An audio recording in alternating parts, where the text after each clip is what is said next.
এই লোকটি বোমা বিস্ফোরণের প্রস্তুতি নিচ্ছিল।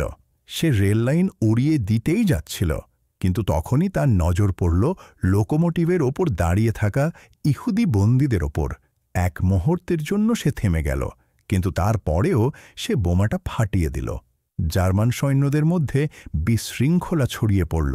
ড্রাইভার এমার্জেন্সি ব্রেক কষল, কিন্তু ট্রেনের গতি এত বেশি ছিল যে তা পিছলে গিয়ে দ্রুত বিস্ফোরণের জায়গার দিকে এগোতে লাগল। ভাগ্যক্রমে ট্রেনটি সময় মতো থেমে গেল। জার্মান সৈন্যরা এদিক ওদিক দৌড়াতে শুরু করল। কর্নেল রাগে জ্বলে উঠল এবং হামলাকারীকে খুঁজে বের করার জন্য সঙ্গে সঙ্গে একটি স্কোয়াড পাঠাল। এদিকে লোকটি পাহাড়ের উপর চড়ে গেল এবং অন্যদিকে গড়িয়ে গিয়ে জার্মানদের চোখে ধুলো দিল। তার পা ভেঙে গিয়েছিল, তবু যন্ত্রণা সহ্য করে সে ওই টুলের শেড পর্যন্ত পৌঁছাল। বন্দুকের বাঁট দিয়ে তালা ভাঙল, তৈরি করে রাখা সরঞ্জাম বের করল এবং ট্র্যাক থেকে স্ক্রু খুলতে শুরু করল। জার্মানরা রেল লাইনের মেরামত শেষ করল এবং ট্রেন আবার চলতে শুরু করল। সব রাস্তায় টহলরত সৈন্যরা তাকে ধরার চেষ্টা করছিল।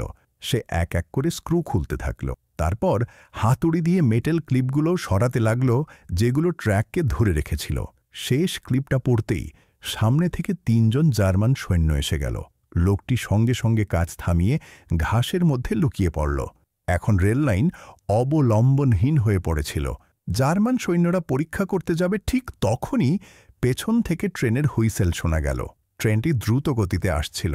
কর্নেল দেখল সামনে ট্র্যাকের যন্ত্রাংশ পড়ে আছে। সে চিৎকার করে উঠল, ট্রেন থামাও! কিন্তু অনেক দেরি হয়ে গিয়েছিল। ভারী ট্রেনটি দুর্বল লাইনের ওপর উঠতেই রেল লাইন ভেঙে পড়ল। ট্রেন লাইনচ্যুত হয়ে গেল, সম্পূর্ণ ধ্বংস হয়ে গেল। কর্নেল রাগে পাগল হয়ে গেল। ঠিক তখনই ফ্রন্ট লাইন থেকে ফেরা জার্মান সৈন্যদের একটি কনভয় হাইওয়ে দিয়ে যাচ্ছিল। কর্নেল আদেশ দিল, আগে সাপ্লাইয়ের সুরক্ষা করো, কিন্তু মেজর বলল, আগে জীবন বাঁচাও। দুজন মুখোমুখি হল। কর্নেল হুমকি দিল, যদি আমার আদেশ না মানো তাহলে গুলি করে দেব। সেটা উপেক্ষা করল। সৈন্যরা ট্রাকে উঠে পড়ল। সাপ্লাই রাস্তার পাশে ফেলে দেওয়া হল। বন্দীদের ব্যবস্থা করা হল এবং সবাই পিছু হটল।